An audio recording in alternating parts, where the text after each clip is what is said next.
구독, 좋아요, 댓글은 채널 운영에 큰 도움이 됩니다. 책을 통해 인생을 배운다, 책배우입니다. 오늘 읽어드릴 책은 황보름 작가님의 어서오세요, 휴남동 서점입니다. 네. 요즘은 식성으로 치자면 이 소설책이 좀 많이 땡기는 것 같습니다. 구독자 여러분들은 요즘 어떤 책을 읽고 계시나요? 이 책은 읽고서 느낀 게 참 담백하다는 느낌이 들었습니다. 이전에 읽어드렸던 불편한 편의점은 저마다의 색을 가진 캐릭터들이 존재하고 스토리가 흥미진진했다면 이 책은 뭔가 소소하고 담백하고 마음 편히 보며 생각할 수 있는 책이라고 짧게 평하고 싶습니다. 읽으면서도 너도 그 생각했어? 그렇구나. 너도 그렇게 생각했었구나 하면서 뭔가 동지를 찾은 느낌이었달까요? 그리고 뭔가 성공을 향해 달려가는 삶 속에서 빠져나와 그게 아닌 삶도 있다는 걸, 그리고 그게 이상한 게 아니란 걸 다시금 느끼게 되었던 시간이었습니다. 뭔가 숨가쁜 삶을 살아오는 이에게 쉴 수 있게 해주는 안식처 같은 느낌이 들었습니다. 그래서 스토리보다는 저자가 하고 싶은 말들을 읽고 대화하는 기분이 들어서 제가 보고서 같이 공감했던 부분 몇 개만 골라서 녹음을 해보았습니다.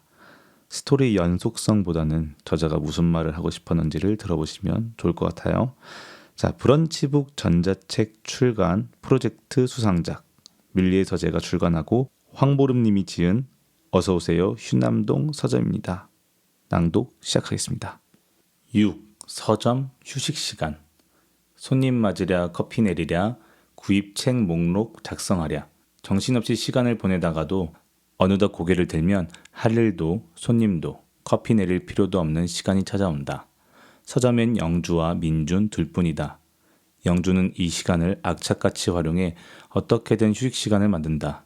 흐트러진 책들이 눈에 보여도 매대로 걸어가 책을 정리하는 대신 싱크대로 걸어가 과일을 깎는다. 접시에 과일을 깎아 민준에게 갖다 주면 민준은 기다렸다는 듯이 방금 내린 커피를 준다. 이후에 흐르는 정적. 영주는 이제 이 정적이 편안하다. 타인과 한 공간에 함께 있는데 서로 말을 하지 않아도 된다는 사실에 기쁘기까지 하다. 하고 싶은 말이 없는데도 말을 한다는 건 물론 상대를 배려하는 태도일 수도 있다. 하지만 상대를 배려하느라 자기 자신은 배려하지 못하게 되는 경우도 많다. 억지로 있는 말 없는 말 다 꺼내놓다 보면 어느새 마음이 공허해지고 얼른 이 자리를 벗어나고 싶다는 생각만 든다. 영주는 민준과 한 공간을 사용하며 침묵이 나와 타인을 함께 배려하는 태도가 될 수 있다는 걸 배웠다. 어느 누구도 상대의 눈치를 보며 일부러 말을 지어낼 필요는 없는 상태. 이 상태에서의 자연스러운 고요에 익숙해지는 법 또한 배웠다. 10분이 될지 20분이 될지 30분이 넘을지도 모르는 정적의 시간에 민준이 하는 일은 늘 거기서 거기다. 쉬는 타임에도 민준은 휴대전화를 꺼내보지 않았다. 이력서에 적어넣은 휴대전화 번호가 있지만 영주는 아직 민준과 통화해 본 적도 없다. 가끔은 책을 읽기도 하던데 책 읽는 걸 그리 좋아하는 듯 보이지는 않는다. 그저 남는 시간엔 무슨 실험실 연구원처럼 원두로 이것저것 해볼 뿐이다. 딱히 할 일이 없어서 저러는 건가 싶긴 하지만 커피 맛이 점점 좋아지는 걸 보면 나름 진지하게 실험에 몰두하고 있는 게 분명하다. 민주는 얼마나 말이 없는가라는 주제라면 영주와 온종일 수다를 떨어줄 의향이 있는 사람이 있다. 휴남동 서점에 원두를 공급하는 로스팅 업체 대표 지미다. 영주의 모든 커피 지식은 지미에게서 왔다. 농담하는 걸 좋아하는 영주와 농담 듣는 걸 좋아하는 지미는 처음부터 죽이 잘 맞았다. 10살 넘는 나이차는 아무 문제도 되지 않았다. 처음엔 주로 지미가 서점으로 놀러 왔는데 얼마 후부터는 영주의 집이 두 사람의 아지트가 됐다. 영주가 서점 문을 닫고 집에 도착하면 집 앞에 쪼그리고 앉아있는 지미가 엉덩이를 덜며 일어난다. 지미의 양손엔 늘 먹을거리가 가득했다. 두 사람은 아무 말을 아무렇지 않게 나눌 수 있는 사이가 됐다. 맥락 없는 이야기가 시작돼도 상대방은 자연스럽게 이야기를 받았다. 문득 대화가 끊겼다가도 어느새 다시 시작됐다. 한 사람이 길게 이야기의 주도권을 잡다기보다는 핑퐁 치듯 짧은 문장들을 주고받았다. 두 사람은 영주 집에서 함께 맥주를 마시며 민준이 얼마나 말이 없는가에 관해 대화를 나눈 적도 있었다. 걔가 말이 없긴 없지. 난 처음에 무슨 인사 보신 줄 알았잖아. 하도 인사만 해서. 지미가 잠시 집중해서 오징어를 씹다가 다시 말을 이었다. 그런데 신기한 게 대답은 잘해. 아, 그러네요. 영주가 이제야 알았다는 듯 오징어를 입에 문 채 격하게 고개를 끄덕였다. 정말 민준 씨 대답은 잘해요. 아, 그래서 그랬던 거구나. 민준 씨랑 얘기할 땐 이상하게 답답하지가 않은 거예요. 반응이 있어서 그런 거였네요. 그런데 생각해보면 민준이만 그렇게 말이 없는 것도 아니야. 지민은 오징어를 계속 씹으며 말했다. 남자들 다 그래. 결혼하면 말이 없어져. 나는 지금 이 결혼 생활의 권태를 느끼고 있다는 의미의 침묵이지. 영주는 권태를 침묵으로 이겨내려 애쓰는 남편들의 이미지를 떠올려 보다가 말없는 민준 때문에 어떤 생각까지 했었는지를 털어놨다. 처음엔 내가 마음에 안 들어서 저렇게 말이 없나 싶었어요. 내가 그 정도인가 싶었다니까요. 안 어울리게 웬 피해의식이야? 미움 많이 받고 살았어? 그렇다기보단 사람들하고 어울릴 틈이 없었다고나 할까? 그게 이런 느낌이 있어요. 혼자 하이 소리 딱딱 내며 앞으로 미친 듯이 걸어가고 있는데 어느 날 주위를 둘러보니 내 주변 사람들도 다 나를 없는 사람 취급하며 슉슉 지나쳐 가고 있더라고요. 내 귀에 대고 이것 좀 먹어볼래? 이거 되게 맛있어. 하고 말해주는 사람이 한 명도 없는 거 있죠? 이거 미움 받았던 건가요? 미움 받았네. 아, 그런 거였어. 영주가 과장해서 한숨을 쉬자 지미가 뭔가를 깨달았다는 듯 씹던 오징어를 입에서 급히 뺐다. 그런 건가? 뭐가요? 혹시 민준이 얘 우리가 아줌마들이라서 말 안 하는 거 아니야? 그럴 리가. 민준 씨랑 저 나이 차이도 얼마 안 나는데. 영주는 애교 부리듯 양손을 쫙 펴선 지미 얼굴 가까이 들이대더니 엄지손가락 2개를 쏙 접었다. 8살? 지미는 손바닥을 쫙 펴고 있는 영주가 귀엽다는 듯이 웃었다. 그럼 민준이가 30이 넘은 건가? 서점에 처음 왔을 때가 30이었어요. 그렇구나. 그래. 8살 차이면 아줌마는 아니지. 그런데 민준이 좀 달라진 것 같은데 자긴 못 느꼈어? 뭐가요? 요즘 말이 조금 늘었어. 그런가? 이젠 이것저것 먼저 물어보기도 하더라. 그래요? 우리 애들하고도 웃고 떠들더라고. 오, 그래요? 귀여워. 귀여워요? 귀엽잖아. 떠들썩하지 않게 뭔가에 골몰하고 있는 모습이. 뭔가에 골몰. 난 그게 뭐든 집중하고 있는 애들 보면 그렇게 귀엽더라. 귀여우니 잘해주고 싶고. 민주는 처음엔 영주가 왜 이렇게 맨날 과일을 주나 싶었지만 이젠 잠자코 받아먹는다. 주전부리할 쿠키나 배가 고프면 먹으라고 사놓는 빵처럼 과일 역시 영주가 나름 고심해서 준비한 직원 복지의 일환일 거라고 민주는 생각했다. 그런데 자꾸 먹다 보니 별로 좋아하지 않던 과일을 이젠 하루라도 안 먹으면 아쉬울 지경이 됐다. 쉬는 날엔 일부러 나가 과일을 사 먹기까지 한다. 습관이란 게 이렇게 만들어진다. 영주가 민준에게 과일을 준다는 건 영주가 이 시간을 휴식 시간으로 보고 있다는 뜻이다. 때론 쉴 준비를 실컷 다 해놨다가 과일 한 조각 먹지 못하고 손님을 맞기도 하지만 오늘은 벌써 20분째 여유롭다. 이런 시간이 오면 영주는 천천히 과일을 먹으며 옆에 쌓아둔 책 중 하나를 읽는다. 어깨까지 내려오는 생머리를 귀 뒤로 넘기고 마치 활자의 온몸을 기대듯 읽는다. 그렇게 책을 읽다가 고개를 들고 초점 없는 눈으로 생각에 잠긴다. 얼핏 보면 멍을 때리는 것 같기도 한데 꼭 그렇지만도 않다고 느끼는 게 멍을 때리던 끝에 뜬금없이 민준에게 뭔가를 물어오기도 하기 때문이다. 민준 씨는 지루한 삶을 버려야 하는 삶이라고 생각해요? 오늘도 영주는 손바닥으로 턱을 괸 채 민준을 쳐다보지도 않고 물었다. 처음엔 저건 어쩌면 혼잣말일 수도 있다고 생각해 일부러 대답하지 않았는데 이제 저건 혼잣말이 아니라는 것쯤은 민준도 잘 안다. 왜 그런 사람들 있잖아요. 하루아침에 지금 이곳에서의 삶을 버리고 다른 삶으로 떠나는 사람들. 도착한 곳에서 그 사람들은 행복할까요? 영주가 이번엔 민준 쪽으로 고개를 돌리고 물었다. 오늘도 역시 대답하기 까다로운 질문이다. 왜 영주는 매번 이런 질문을 할까? 너무 오래 대답을 안 하면 예의에 어긋나는 듯해 민주는 우선 이렇게 대답하고 봤다. 글쎄요. 영주가 뭘 물을 때면 민준의 대답은 주로 네와 글쎄요 사이에서 왔다 갔다 한다. 어쩔 수 없다. 도대체 그 사람들이 도착한 그곳에서 행복할지 불행할지 내가 어떻게 한단 말인가? 제가 읽고 있는 소설에서요. 소설 주인공이 우연히 한 여자를 만나요. 다리 위에서 어딘가 묘해 보이는 여자를. 그 만남이 계기가 돼서 스위스에 살던 남자가 포르투갈로 열차를 타고 떠나는 거예요. 여행이 아니라 영영. 그냥 궁금해서요. 그 남자의 삶은 지루하긴 했지만 그래도 그럭저럭 괜찮았거든요. 조용히 탁월한 사람들이 있잖아요. 서양 사람들은 알아주지 않아도 아는 사람들은 알아주는 그런 탁월함. 그런 탁월함으로 잘 살고 있었거든요. 그런데 평생 그 순간만을 기다려왔다는 듯이 하루아침에 스위스를 떠나는 거예요. 도착한 포르투갈에서 그는 뭘 찾을 수 있었을까? 그는 그곳에서 행복할까? 평소엔 너무나도 현실적으로 보이는 영주가 책을 읽을 때 뭔가, 그래, 좀 뭔가, 뜬구름 잡는 사람이 되는 것 같아 민주는 재미있었다. 마치 한눈을 뜨고 꿈을 꾸는 사람처럼 영주는 눈 하나로는 현실을 보고 눈 하나로는 꿈의 세계를 보는 사람 같았다. 얼마 전에 영주는 민준에게 삶의 의미에 관한 질문을 했다.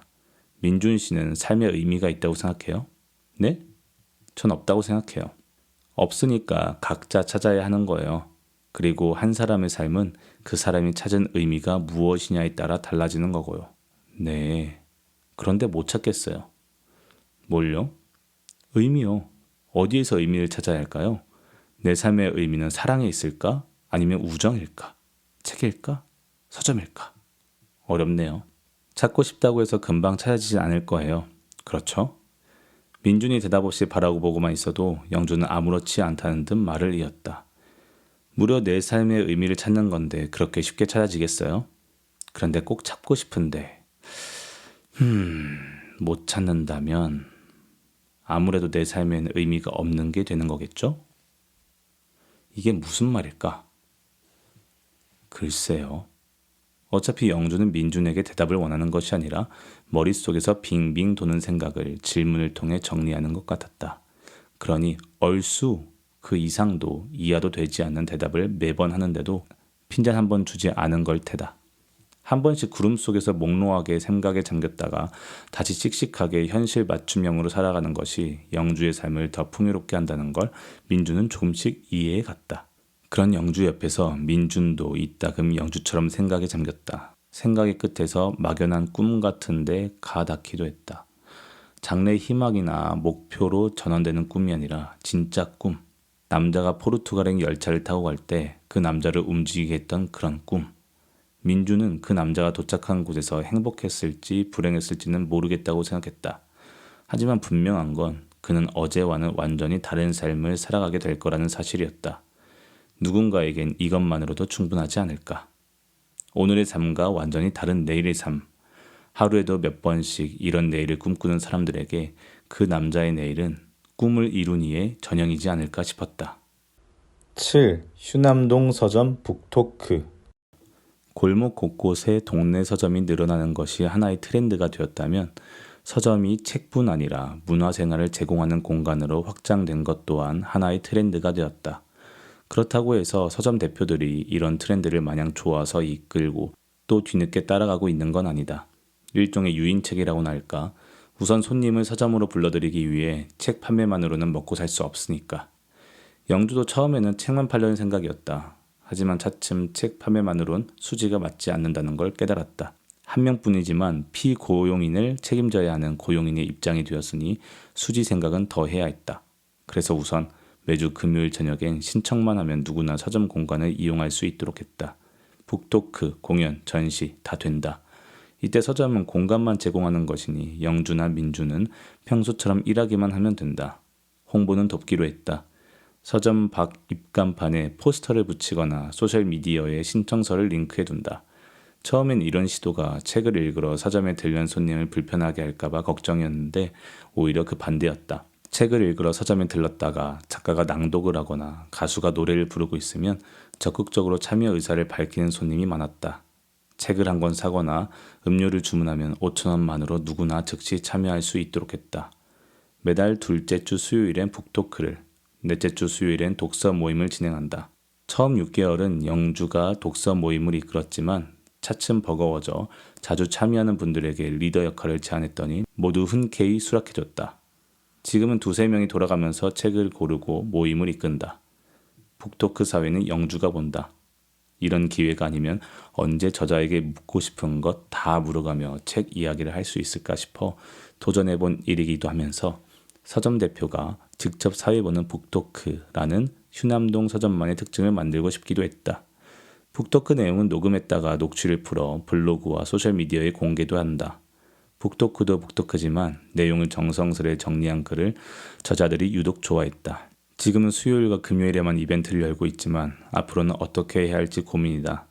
아무리 좋아하는 일도 노동의 한계를 초과하면 결국 어쩔 수 없이 하는 일이 되어버린다는 걸 영주는 잘 알았다. 좋아하는 일도 이럴진데 좋아하지 않는 일을 엄청 많이 해야 한다면 일이 고역이 될 것이다. 일하는 재미를 계속 유지할 수 있게 해주는 건 일의 양이 얼마나 적당한가이다. 그렇게 영주는 무엇보다 영주가 해야 하는 일, 민준이 해야 하는 일이 한계를 넘지 않도록 신경 쓰고 있다. 민준은 독서 모임과 북토크가 있을 때만 30분 더 일하면 된다. 북토크를 준비할 때마다 긴장하지 않은 날이 없었다. 북토크 며칠 전부터 이걸 내가 왜 한다고 해서 이 고생인가 싶다. 앞에 나서는 걸 좋아하지도 않으면서 말도 잘 못하면서 하며 후회 막심이다. 하지만 막상 북토크를 시작하면 언제 후회했나 싶게 재미있기만 하다. 특히 책을 읽으며 궁금했던 점이나 좋았던 점을 작가에게 바로 전달할 수 있다는 사실이 영주가 이 일을 놓지 못하는 가장 큰 이유다. 어렸을 때 영주는 작가는 화장실도 가지 않는 줄 알았다. 왠지 삼시세끼 챙겨 먹는 일에도 관심 없을 것 같았고 유독 밤이 되면 어깨에서 우수가 우수수 떨어지면서 목 언저리에서부터 허리를 지나 발끝까지 고독감이 덩굴처럼 들러붙어 있을 것 같았다.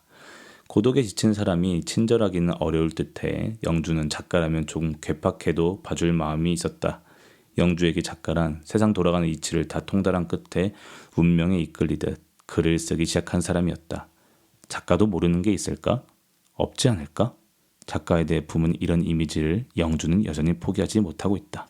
하지만 북토크를 진행하며 만난 작가들은 영주가 이미지화했던 것보다 훨씬 평범하고 친근했다.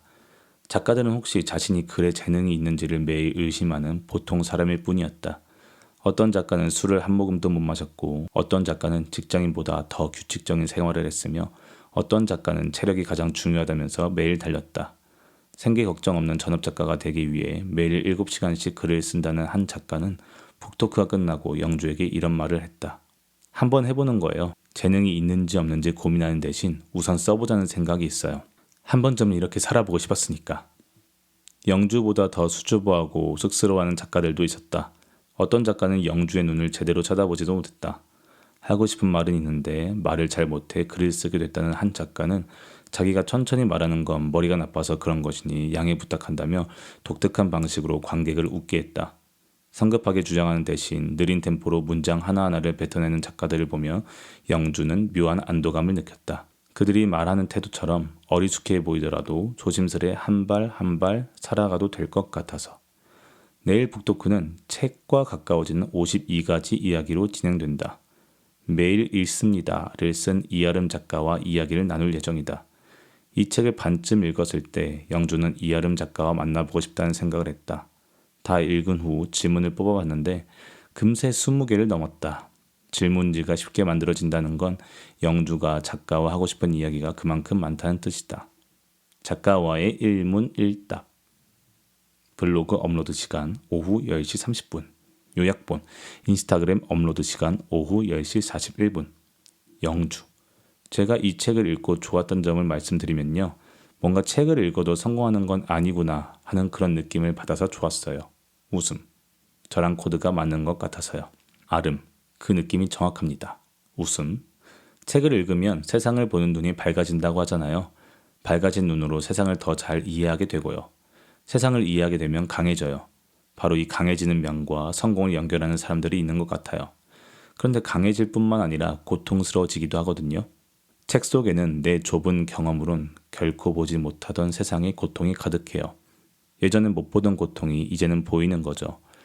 누군가의 고통이 너무 크게 느껴지는데 내 성공, 내 행복만을 추구하기가 쉽지 않아지는 거예요. 그래서 책을 읽으면 오히려 흔히 말하는 그런 성공에서는 멀어지게 된다고 생각해요. 책이 우리를 다른 사람들 앞이나 위에 서게 해주지 않는 거죠.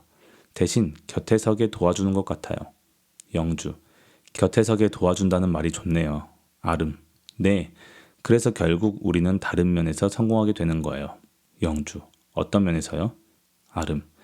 조금 더 인간다워지는 거요? 책을 읽다 보면 자꾸 타인에 공감하게 되잖아요. 가만히 있으면 절로 성공을 향해 무한 질주하게끔 살게 된 이 세상에서 달리기를 멈추고 주위 사람들을 돌아보게 되는 거죠.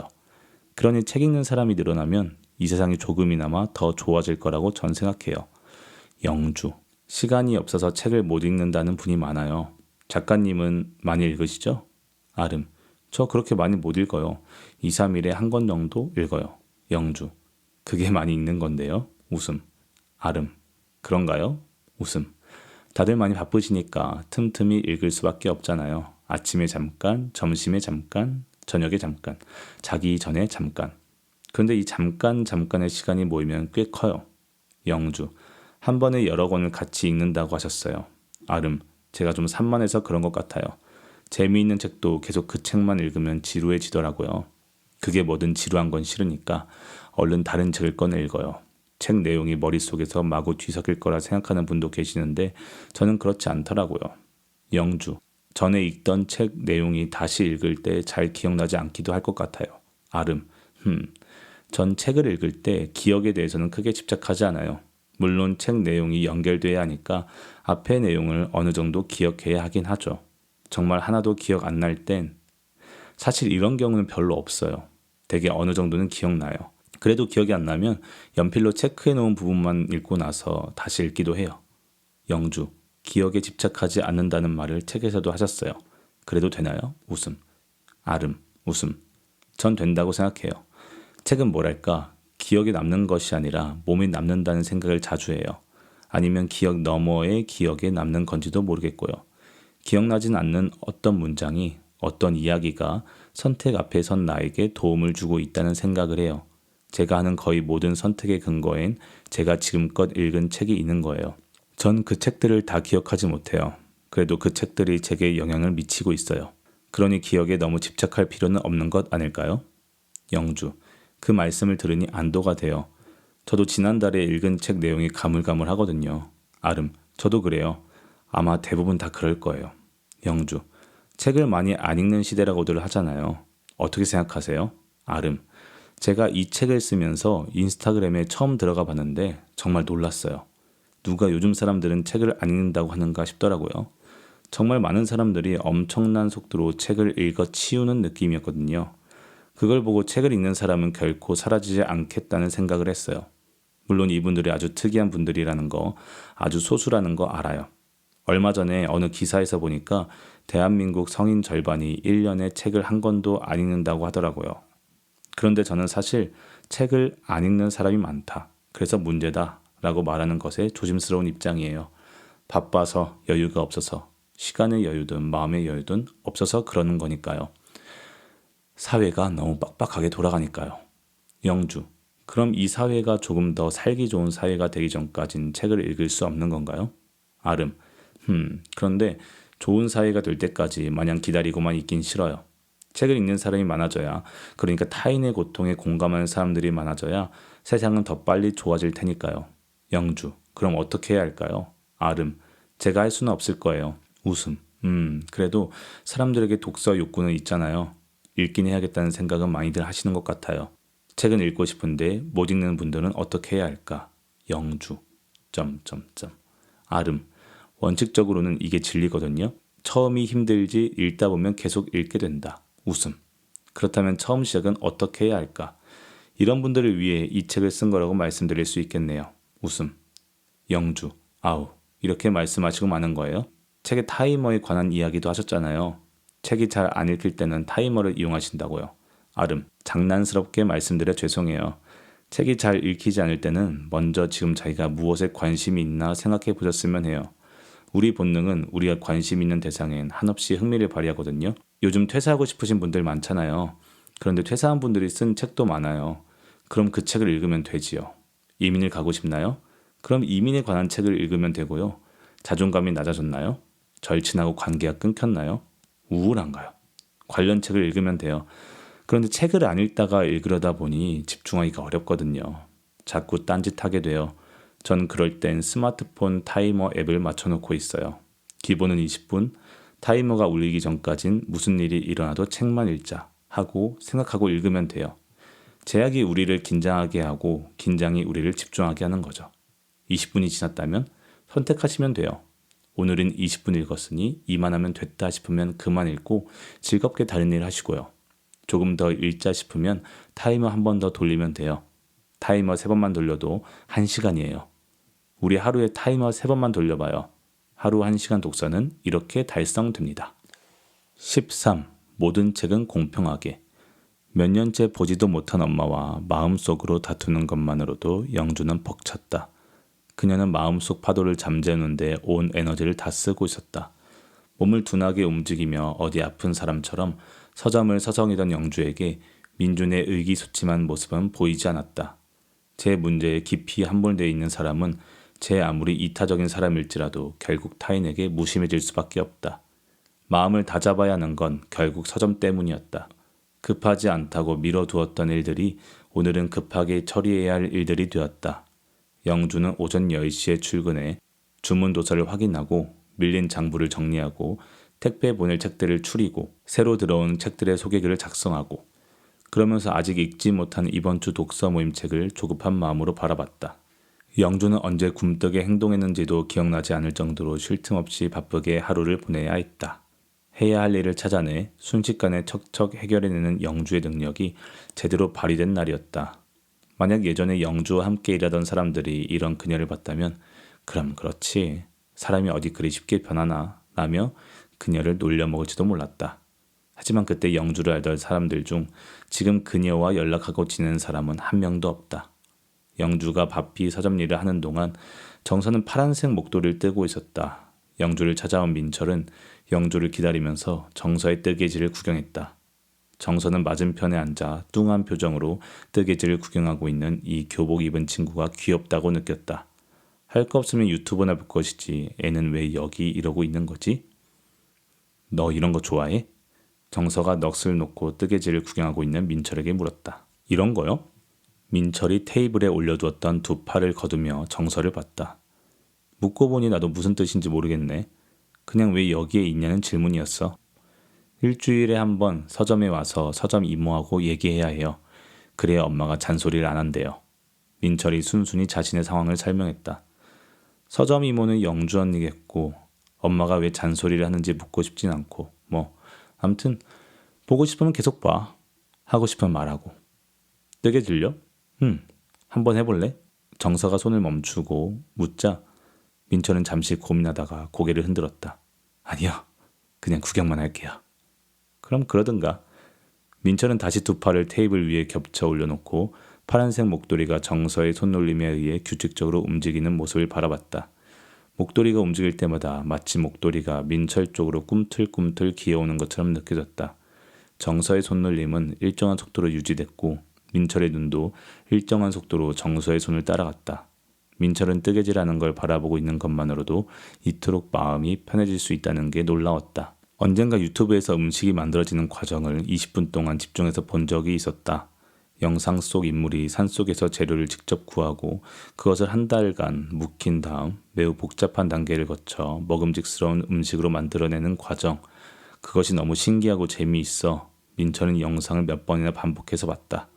지금도 딱 그때의 기분이었다. 이게 뭐라고 자꾸 보고 싶었다. 그렇게 계속 정서의 규칙적인 손놀림을 따라가다 보니 마치 최면술사가 회중시계로 민철의 정신을 쏙 빼놓고 있는 것도 같았다. 최면술사가 민철에게 말했다. 괜찮다. 다 괜찮다. 민철은 살짝 졸았다. 그러다가 졸음을 한 번에 몰아내더니 무언가 깨달았다는 듯 한 목소리로 말했다. 저 처음 봐요. 뭘? 뜨개질하는 거요. 요즘 다 그렇지. 민철은 말없이 계속 뜨개질을 구경하다가 다시 정서에게 말을 붙였다. 이모, 나도 이모야? 그럼 어떻게 불러드릴까요? 정서가 뜨개질을 멈추고 생각해봤다. 너랑 나랑 피 한 방울 안 섞여 있는데 이모라고 불리기도 애매하네. 그렇다고 누나라고 불리기도 싫고 아줌마는 더 싫고 우리나라는 이게 문제야. 많고 많은 2인칭 대명사 중에 네가 날 부를 만한 게 없잖아. 영주 언니도 이미 이모로 불리고 있고 생각해보니 피가 뭐 대수인가 싶네. 그래, 우리나라는 혈연이란 것도 참 문제야. 내 가족만 잘 된다고 하면 그저 다들 물불 안 가리고 괴물이 돼서 막 부끄러움도 못 느끼고 그냥 막 다 그냥 이모라고 불러. 네. 근데 나 왜 불렀어? 저 다음에 또 뜨개질하는 거 구경해도 돼요? 민철이 굉장히 중요한 걸 묻는다는 듯이 간절한 표정으로 말하자 정서는 귀엽다는 듯 민철을 희끗 쳐다보고는 짐직 허락해준다는 표정으로 고개를 끄덕였다. 대신 자리 싸움은 해야 할 거야. 왜요? 원래 거기 너네 서점 이모 자리거든.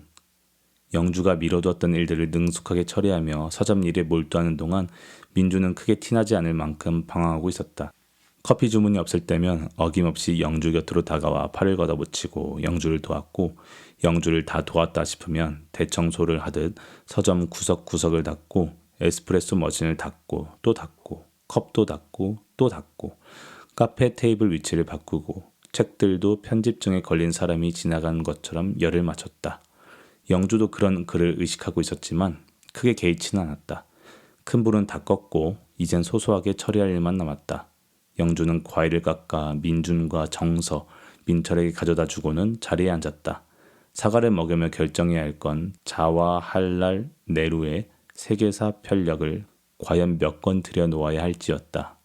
영주는 주문한 책을 최대한 반품하지 않았다. 그러니 애초에 잘 판단해 주문해야 했다. 그런데 이번같이 과거의 통계가 아무것도 말해주지 않을 경우엔 막연하게 추측할 수밖에 없었다. 이 책을 찾는 흐름은 얼마나 지속될까? 오늘 오후 서점 오픈 시간에 맞춰 전화가 걸려왔다. 네루의 세계사 편력이 있느냐 묻는 전화였다. 있다고 했더니 저녁 때 퇴근하면서 받아가겠다며 손님은 이름과 전화번호를 남겼다. 영주는 전화를 끊자마자 얼른 책을 책장에서 빼와 예약책을 꽂아놓는 책장에 옮겨두었다. 무려 2년 만이었다. 책을 들여놓은 지 2년 만에 처음으로 팔렸다. 책이 팔리면 그 책을 또 들여놓을지 말지 고민이 시작된다. 이 책은 고민할 필요 없이 무조건 다시 들여놓고 싶은 책이었다. 그래서 손님이 책을 찾아가면 바로 주문을 넣으려고 생각을 해두었는데 방금 그 책을 찾는 전화를 또 받은 것이다. 2년 동안 한 권도 안 팔린 책이 하루에만 2권이 팔린 거야 하고 영주는 중얼거렸다. 그러고는 무슨 생각이 나는지 급히 자리에 앉아 인터넷 창에 세계사 편력을 검색했다. 아니나 다를까 한 예능에서 이 책이 언급됐다는 기사가 떴다. 가끔 있는 일이었다. 어느 드라마에서 어느 주인공이 읽던 책, 어느 예능에서 어느 유명 인사가 언급한 책, SNS에서 어느 연예인이 들고 있던 책. 이런 식으로 홍보된 책은 아무래도 찾는 손님이 늘었다. 때론 이렇게 홍보된 책이 반짝 베스트셀러가 되기도 했다. 책은 발견성이 중요하다고 한다. 맞는 말이다. 텔레비전을 보던 시청자가 어떤 책을 발견해 그 책을 읽게 되었다면 그 책이 어떤 책이냐는 차치하고 영주는 좋은 일이라고 생각했다. 하지만 서점을 운영하는 입장에선 새롭게 발견된 그 책 때문에 난처해질 때가 있었다. 어느 드라마에서 어느 주인공이 읽었다고 해서 어느 유명 인사가 그 책을 좋아한다고 해서 그 책을 휴남동 서점에 무턱대고 들여놓을 수는 없었다. 영주는 책을 입고할 땐 다음의 3가지 주요 기준으로 따졌다. 1. 그 책은 좋은 책인가? 2. 그 책을 팔고 싶은가? 3. 그 책은 휴남동 서점과 잘 어울리는가? 딱 보기에도 정성적인 기준이라서 아마 다른 사람들이 볼 땐 사장 마음대로라고 생각할 수도 있을 것 같다. 하지만 영주에겐 매우 중요한 기준이었다. 영주가 서점 일을 즐겁게 하기 위해서. 평소에는 책을 들여놓는 기준을 두고 큰 고민을 하지 않는다. 정말이지 사장 마음대로 들여놓기 때문이다. 그런데 오늘처럼 크게 이슈된 책이나 베스트셀러 책을 놓곤 어쩔 수 없이 고민됐다. 그럴 땐 이것만 4. 그 책은 잘 팔리겠는가를 추가해야 할지 망설여졌다. 영주가 팔고 싶은 책과 잘 팔릴 책이 같지 않을 때가 있었다. 4번의 유혹은 꽤 강렬해서 서점 오픈 초반엔 거센 물살에 밀려 어딘지 모를 땅에 불시착한 사람처럼 막막한 마음으로 책을 들여놓을 때도 있었다.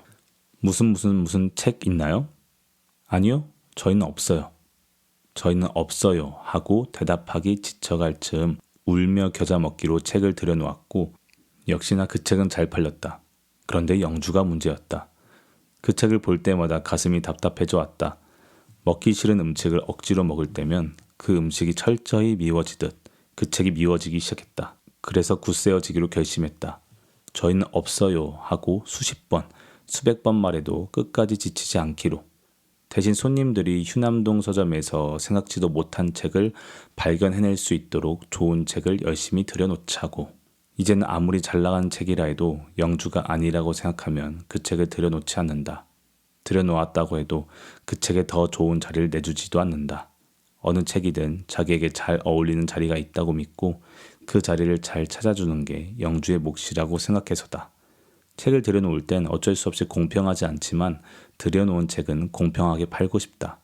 실제 한동안 팔리지 않던 책이 자리를 바꾸면 놀라운 속도로 팔리기도 한다. 동네 서점은 큐레이션이 전부라고도 할 수 있다. 그러니 고민이다. 세계사 편력은 몇 권 들여놓아야 할까? 우선 2권. 위치는 원래 꽂혀있던 그 자리다. 당장은 아니지만 추후에 이 책을 다른 역사서들과 함께 묶어 이벤트를 해도 좋겠다는 생각이 들었다. 세계사 편력은 기존의 유럽 중심 세계관에서 벗어나 제3세계의 시선을 담아 의미 있는 책이니 역사를 다양한 시선으로 보게 해줄 다른 책들과 함께 이벤트를 하면 손님들이 홍해줄지도 몰랐다. 이벤트에 적합한 매대는 2번째 줄, 3번째 매대로 정했다. 서점을 연 이래 묵직하면서도 긴 호흡으로 읽어야 할 책들은 주로 그 매대에서 이벤트를 했다. 14. 화음 또는 불협화음. 엄마 전화를 받은 후부터 민준에게선 일상의 열의가 사라졌다. 집에선 맥없이 누워 있었고 요가 자세 또한 흐트러졌다. 커피를 내릴 때만 간신히 정신을 붙들었다. 죄의식이 열의를 압박하고 있었다. 민준은 자신이 부모님을 실망시키고 있는 것만 같아 괴로웠다. 그날 엄마의 목소리는 마치 민준이 지금 잘못 살고 있다고 책망하는 듯했다. 아니, 아닐 것이다. 엄마는 그런 사람이 아니니까. 이렇게 한 방에 무너질 걸 어떻게 지금껏 아무렇지 않게 살 수 있었는지 민준 스스로도 의아했다. 그간 무리하지 않고 살았다. 알맞게 벌었고 알맞게 썼다. 가끔 외로웠지만 서점 일을 시작하고부터는 언제라도 이야기 나눌 상대가 있다는 생각에 외로움에 발목 잡힌 적은 없었다. 책으로 둘러싸인 공간을 어렸을 적부터 꿈꾸었다던 영주의 말을 민준도 이야기 시작했다. 민준도 일터에 들어서면 편안함을 느꼈다. 영주 또한 좋은 고용주였다. 가끔은 사장이 너무 옆집 누나 같아서 민준은 자기가 지금 일터에 나와 있다는 사실도 잊곤 했다. 일터에 오면 해야 할 일이 있고 민준은 그 일을 잘했으며 심지어 그 일은 창의적이기까지 했다. 지미의 말처럼 원두는 무한 대 경우의 수로 블렌딩할 수 있었다. 같은 장소에서 같은 방식으로 재배해도 원두 맛은 달라지고 같은 원두라도 커피 맛은 달라진다. 자연이 하는 일이라서 그렇고 사람이 하는 일이라서 그렇다. 책을 읽는 일과 커피 내리는 일은 비슷한 점이 꽤 있는 것 같았다. 누구나 쉽게 시작할 수 있다는 점이 그렇고 하면 할수록 더 빠져든다는 점이 그렇고 한번 빠져들면 쉽게 헤어나지 못하는 점이 그렇고 점점 더 섬세함이 요구된다는 점이 그렇고 결국 독서의 질과 커피의 질을 좌우하는 건 미묘한 차이를 이해하는 데서 비롯된다는 점도 그렇다. 결국 독서가와 바리스타는 독서하는 그 자체, 커피 내리는 그 자체를 즐기게 되는 듯 했다. 민주는 이를 즐기고 있었다. 그런데 민주는 열흘째 고트빈에도 들르지 못했다. 이 핑계 저 핑계 대가며 예전처럼 원두를 배달받았다. 원두를 갖고 일부러 들른 고트빈 로스터는 민준과 잡담을 하다가 일어서며 슬쩍 농담을 했다. 민준 씨가 없으니까 대표님 남편 얘기 우리가 다 받아줘야 하잖아요. 남편이 또 무슨 일 저질렀나 봐요. 민준은 대답 없이 웃기만 했다. 대표님이 민준 씨가 좋아하는 향으로 원두 블렌딩 해놨다니까 테스트하러 와요. 민준은 뜸을 들이다 네 하고 대답했다. 차라리 노력했던 모든 것이 완전히 끝이 났다고 생각하던 그때가 더 나았다. 그때는 오히려 홀가분한 마음으로 다 포기할 수 있었다. 노력에도 임계점이 있다면 이미 그것을 넘은 상태였으니까. 혹시 더 노력했다면 한 번 더 시도했다면 될 수도 있었을까? 나는 그때 99도에 도달해 있던 걸까 하는 생각을 해보기도 했지만 99도에서 100도가 되는데 필요한 건 노력이 아니라 운이라는 생각이 뒤따랐다. 내게 운이 없다면 나는 내내 99도에서 우물쭈물하고 있어야 했겠지. 영화를 보면서 민주는 단순한 사실 하나를 알게 됐다. 영화 속 인물들은 늘 선택의 기로에서 고민하다가 결국 그중 하나를 선택하는 거였다. 영화를 이끌어가는 동력은 등장인물의 선택에 있었다. 그렇다는 건 우리 삶 또한 마찬가지이지 않을까? 우리 삶을 이끄는 건 다른 무엇도 아닌 우리의 선택인 것이 아닐까? 여기에 생각이 미치자 민주는 문득 자기 역시 그때 포기를 한 것이 아니라 선택을 한 것뿐이라는 생각이 들었다. 그 길을 벗어나겠다는 선택. 얼마 전에 본 다큐멘터리 영화 피아니스트 세이모어의 뉴욕 소네트를 보면서도 이런 생각은 이어졌다. 세이모어 번스타인 역시 피아니스트의 삶을 포기했던 것이 아니라 피아니스트가 아닌 삶을 선택한 것뿐이었다. 뛰어난 피아니스트로 화려한 명성을 쌓던 세이모어가 피아노를 치는 대신 피아노를 가르치고자 선택했을 때 주변 사람들은 아무도 그를 이해하지 못했다. 아무도 이해하지 못해도 상관없었다. 80살이 넘은 세이모어는 그때의 그 선택을 한 번도 후회한 적 없다고 말했다. 이 영화를 봤을 때만 해도 민주는 세이모어 번스타인처럼 자신 역시 그때의 그 선택을 후회하지 않으리라고 다짐할 수 있었다. 그런데 지금 민준에게 필요한 건 이런 다짐이 아니었다. 민준에게 지금 필요한 건 용기였다. 자신에게 실망한 사람들에 아랑곳하지 않고 자기가 한 선택을 밀고 나갈 굳은 용기. 집에 들어가기 싫다고 영주에게 말을 한 그날부터 민주는 진짜 집에 들어가기가 싫었다. 싱숭생숭한 마음은 혼자 있을 때 더 부풀었다. 민주는 오늘도 미적거리다 퇴근 시간이 넘어서까지 서점에 남았다. 뭔가 잘 안 풀리는 표정으로 노트북을 째려보고 있는 영주는 아직 민준이 서점에 남아있는 걸 눈치채지 못한 듯했다. 민주는 어깨를 돌리고 허리를 좌우로 스트레칭하며 서점을 돌아다니다가 한 번씩 영주를 봤다. 카페 테이블 툭툭 치기도 하고 괜스레 문도 열어봤다. 싸늘한 가을바람이 한순간에 서점 안으로 밀고 들어와 급히 문을 닫는 소리에 드디어 영주가 민준을 봤다. 민준 씨, 아직 퇴근 안 했어요? 민준이 영준에게로 슬슬 다가오며 말했다. 퇴근한 거예요. 퇴근하고 집 근처 서점 둘러보는 중이에요. 민준의 농담에 피식 웃는 영주는 요즘 민준의 글쎄요 라는 대답이 줄어들고 있다고 생각하며 노트북에서 손을 뗐다. 제 생각엔 아마 그 동네 서점이 지금쯤이면 문을 닫았을 거예요. 문 닫은 가게에 그렇게 막 들어가고 그러면 안 돼요. 민준은 곁에 있는 의자 등받이를 손가락으로 툭툭 치다가 결심했다는 듯이 의자를 들고 영주 옆으로 다가왔다. 혹시 제가 방해될까요? 민준이 서서 물었다. 또 집에 가기 싫어요? 영주가 의자의 좌판을 툭툭 쳤다. 요즘 자주 그래요. 민준이 영주 옆에서 나란히 앉으며 슬쩍 노트북을 건너다 봤다. 일이 많으세요? 다음 주 북토크 질문 뽑고 있는 거예요. 그런데 좌절 중이에요. 뭐가 잘 안 되세요? 민준은 이제 대놓고 노트북 화면을 바라봤다. 앞으로는 사심을 줄이고 책 내용으로만 작가를 초대해야겠다고 생각하는 중이에요. 무슨 말이에요? 민준이 노트북에서 시선을 떼며 물었다. 책을 읽어보지도 않고 출판사에 북토크를 제안했거든요. 작가님 승낙을 받고 읽기 시작했는데 내가 문장에 대해서 아무것도 모른다는 걸 깨달은 거예요. 모르는 걸 어떻게 물어요? 머리를 짜고 또 짜내서 지금 질문 12개를 만들었어요. 민주는 영주가 가리키는 숫자 12를 힐끗 보고 나서 노트북 옆에 엎어져 있는 책을 봤다. 책에는 정직한 글씨체로 문장 잘 쓰는 법이라고 쓰여 있었다. 읽어보지도 않은 책의 저자를 왜 초청하셨는데요? 민주는 책을 살펴보며 물었다. 작가가 매력적이어서? 어떤 매력요? 잘생겼어요? 민준이 책을 내려놓고는 주머니에서 휴대전화를 꺼내 전화를 켰다. 그냥 글이 신랄하달까? 그래서 착한 척 굴지 않아 좋아하는 작가예요. 민준이 검색창에 현승우를 입력했다. 솔직해서 좋다는 말인가요? 민준이 휴대전화로 남자의 얼굴을 보며 물었다. 영주는 고개를 작게 끄덕이고는 모니터에 13을 적어 넣었다. 짧게 이어진 대화 끝에 둘은 말없이 서로의 생각에 빠져들었다. 영주는 13이라고 쓰인 숫자를 바라보며 자기 자신을 책망했고 민주는 서점을 둘러보며 지금 자기가 죄의식을 느끼는 것이 과연 합당한가를 생각했다.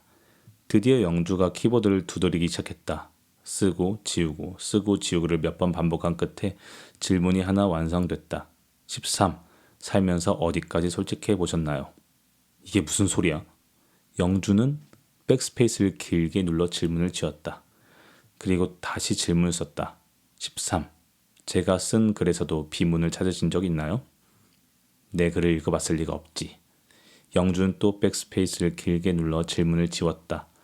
열이 확 오른 영주가 냉장고에서 스파클링 워터 2개를 가져와 하나를 민준에게 건넸다. 엉겁결에 스파클링 워터를 받아든 민준은 멍하니 저 멀리 창문 밖을 바라보고 있었다. 그런 민준을 보며 영주가 물었다. 무슨 일이 있어요? 민주는 스파클링 워터의 뚜껑을 따고 나서도 몇 초쯤 지나 입을 뗐다. 사장님하고 뭐라고 말하고 싶어서 앉긴 앉았는데 말하기가 쉽지 않네요. 민준 씨 원래 말없지 않죠? 영주가 물을 한 모금씩 마시고 나서 물었다. 말이 없다는 소리는 사장님하고 고트빈 사장님한테 처음 들었어요. 아, 정말 그런 거였구나. 영주가 갑자기 큰 목소리를 내자 민준이 깜짝 놀라며 영주를 봤다. 지미 언니랑 그런 얘기 나눈 적 있어요. 민준 씨가 말이 없는 건 우리가 아줌 말아서 그런 거라고요. 내가 그때 그럴 리가 없다며 얼마나 확신이 차 말했는데. 그런데 정말이네.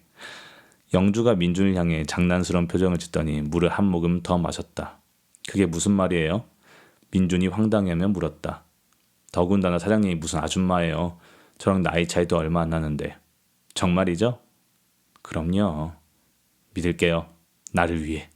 영주의 장난에 민준은 한결 편해진 얼굴로 살짝 웃었다. 그러고는 물을 길게 한 모금 마시고 나서 영주를 봤다. 그런데 저 뭐 하나 물어봐도 될까요? 개인적인 질문이에요. 뭐요? 사장님 부모님은 어디 계세요? 우리 부모님? 서울에요. 그래요? 민준의 눈이 좀 커졌다. 좀 이상하죠? 딸이 서점을 한다는데 한번 찾아오지도 않지. 딱 보니까 전화도 없는 것 같지. 그렇다고 쉬는 날 만나는 것 같지도 않지. 그래서 어디 해외나 먼 지방이라도 사나 싶었는데 서울에 산다네. 이상하다. 뭐 이런 생각인 거죠? 민주는 자신의 반응이 적절하지 않았던 것 같다는 생각을 하며 보일 듯 말 듯 고개를 주걱거렸다. 부모님이 내가 보기 싫대요. 특히 엄마가. 왜냐고 묻듯 민준이 영준을 바라봤다. 내가 평생 안 썩이던 속을 한 방에 와장창 썩혀드렸거든요. 이렇게 될 줄 알았으면 착한 딸 콤플렉스에서 일찍 벗어났어야 했어. 엄마 면역력 안 키워준 내 잘못이다 라고 생각하며 살고 있어요. 엄마를 생각할 때면 늘 그렇듯 순식간에 굳어지려는 표정을 정리하며 영주가 물었다. 그런데 부모님은 왜요? 민준이 뜸을 들이다 말했다. 며칠 전에 엄마 전화를 받았어요. 제가 휴대전화를 꺼놓고 살아서 정말 오랜만에 통화가 된 거예요. 휴대전화는 왜 꺼놓고 있었어요? 사람들하고 연결돼 있는 게 부담스러워서? 아, 그렇구나. 엄마랑 무슨 얘기했는데요? 별 얘기 안 했어요. 엄마는 저 걱정하고 저는 엄마더러 걱정하지 말라고 하고 엄마는 얼른 제대로 된 일 찾으라고 하고 저는 알아서 하겠다고 하고 그렇구나. 영주를 힐끗 본 민준이 얼른 말을 덧붙였다. 엄마 말이 그렇다는 거지. 지금 이 일이 제대로 된 일이 아니라는 건 아니에요. 무슨 말인지 알아요. 엄마는 제가 무슨 일을 하는지도 몰라요. 설명 안 해도 돼요. 잔잔한 미소가 걸린 영주를 바라보다가 민준이 다시 말을 이었다. 지난 며칠간 제가 저에 대해서 하나 알게 된 게 있어요. 뭔데요? 어른인 척 살고 있었는데 실은 어른이 아니었더라고요. 엄마 말 한마디에 지금 무지 위축된 상태예요. 보이지도 않던 장애물에 걸려 넘어진 기분이 들어요. 문제는 일어날 수는 있겠는데 일어나도 되나 하는 생각이 드는 거예요. 부모님이 나한테 실망하면 어쩌지? 앞으로는 다시 부모님 기쁘게 해드리지 못하면 어쩌지 하는 생각이 자꾸 들어요. 그래서 여기서 훌훌 털고 일어나는 게 부모님에게 죄를 짓는 것 같은 기분이에요. 내가 지금 살아가는 삶이 부모님이 내게 원했던 삶이 아니라고 생각하는 거죠? 영주가 무슨 말인지 이해했다는 듯 민준에게 물었다. 네. 그래서 요즘 난 독립적인 개인으로 살기엔 너무 유약한 인간이구나 하면서 스스로한테 실망하고 있는 중이에요. 독립적인 개인이 되고 싶어요? 어릴 적에 막연하게 꾼 꿈이 있어요.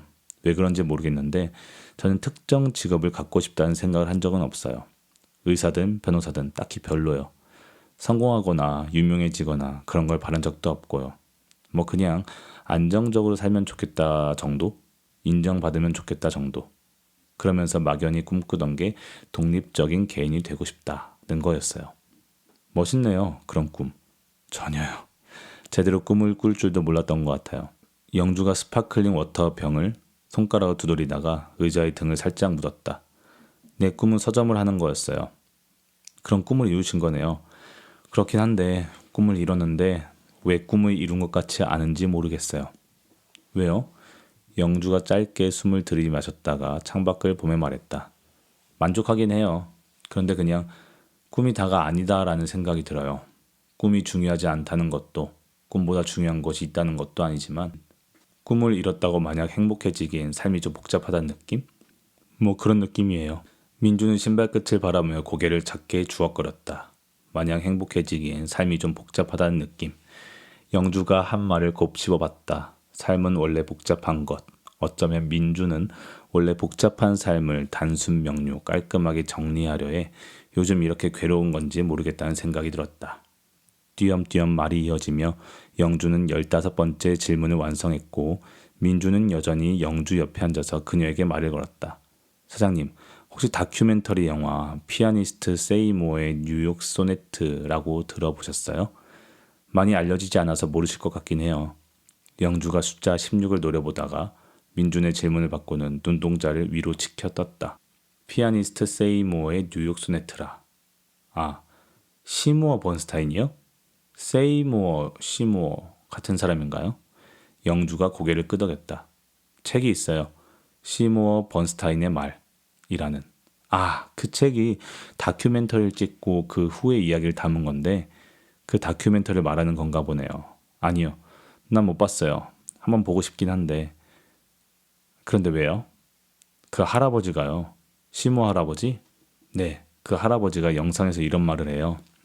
민준이 고개를 살짝 숙인 채 뜸을 들이다가 고개를 들며 영주를 봤다. 음악에서 화음이 아름답게 들리려면 그 앞에 불협화음이 있어야 한다고요. 그래서 음악에선 화음과 불협화음이 공존해야 한다는 거예요. 그리고 인생도 음악과 같다고요. 화음 앞에 불협화음이 있기 때문에 우리가 인생을 아름답다고 느낄 수 있는 거라고요. 좋은 말이네요. 민준의 고개가 다시 아래로 떨어졌다. 그런데 오늘 그런 생각이 들더라고요. 무슨 생각이요? 지금 살아내고 있는 이 순간의 삶이 화음인지 불협화음인지 정확히 알 수 있는 방법이 과연 있을까? 내가 화음 같은 일상을 보내고 있는지 불협화음 같은 일상을 보내고 있는지 어떻게 할까? 정말 그러네요. 지나가고 있을 땐 잘 모르기도 하니까 뒤돌아봐야 알게 되기도 하죠. 그러니까요. 할아버지가 무슨 말을 하려는지 충분히 알겠는데 그렇다면 궁금하더라고요. 나는 지금 어떤 상태인가? 어떤 상태 같아요? 고개를 숙이고 있던 민준이 조금은 착잡해진 표정으로 대답했다. 전 화음 같은데 사람들은 불협화음으로 볼 것 같아요. 민준의 얼굴을 깊게 바라보던 영주가 옅게 미소 지었다. 그럼 저는 지금 민준 씨의 화음 같은 삶을 보고 있는 거네요. 민준이 씁쓸하게 웃었다.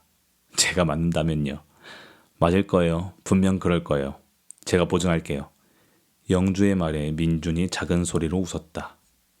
두 사람은 함께 창문 밖을 바라봤다. 서점이 뿜은 빛이 골목길을 포근히 감싸주고 있었다. 골목을 지나가는 사람들이 보였다. 몇 사람이 급히 걸어가면서 서점을 의식한 듯 서점 쪽을 힐끗 쳐다봤다. 영주가 침묵을 깨고 말했다. 부모님하고의 관계는 그냥 이렇게 생각하면 편하더라고요. 누군가를 실망시키지 않기 위해 사는 삶보단 내가 살고 싶은 삶을 사는 게 더 맞지 않을까. 안타깝지요. 내가 사랑하는 사람이 나한테 실망하는 건. 하지만 그렇다고 평생 부모님이 원하는 대로 살 수는 없잖아요. 저도 한동안 후회 많이 했어요. 그러지 말걸. 말 들을걸. 그런데 이런 후회도 어차피 돌이킬 수 없으니까 하는 거더라고요. 과거로 돌아가면 똑같이 행동했을 테니까요. 영주가 여전히 골목을 바라보며 말을 이었다. 내가 이렇게 사는 건 어쩔 수 없는 일. 그러니 받아들이기. 자책하지 말기. 슬퍼하지 말기. 당당해지기. 나는 몇 년째 이 말들을 중얼거리며 정신승리 중이랍니다. 영주의 말에 민준이 입꼬리를 올리며 미소를 지었다. 저도 그거 해봐야겠어요. 정신승리. 영주가 고개를 크게 끄덕이며 말했다. 네, 해봐요. 자기 자신에게 좋은 쪽을 생각하는 능력도 우리에겐 필요하답니다. 민주는 방해는 여기까지 하겠다고 말하고는 의자를 들고 일어났다. 문 쪽으로 걸어가면서 머뭇거리는 말투로 너무 늦지 않게 퇴근하라고 영주에게 말했다. 민준의 염려가 고마웠던 영주는 팔로 큰 원을 그렸다. 민주는 서점에서 나와 집으로 걸어가며 영주가 한 말을 되새겼다. 자기 자신에게 좋은 쪽으로 생각하는 능력이라. 걷다가 뒤를 돌아보니 빛이 둥글게 휴남동 서점을 지켜주고 있는 듯한 느낌이 들었다. 언젠가 영주가 동네에 서점이 있으면 좋은 이유라며 5가지를 말해줬는데 민주는 동네에 서점이 있으면 좋은 6번째 이유를 지금 보고 있는 것 같았다. 서점을 밖에서 바라보는 기분이 좋았다. 오늘 낭독은 여기까지 하도록 하겠습니다. 감사합니다.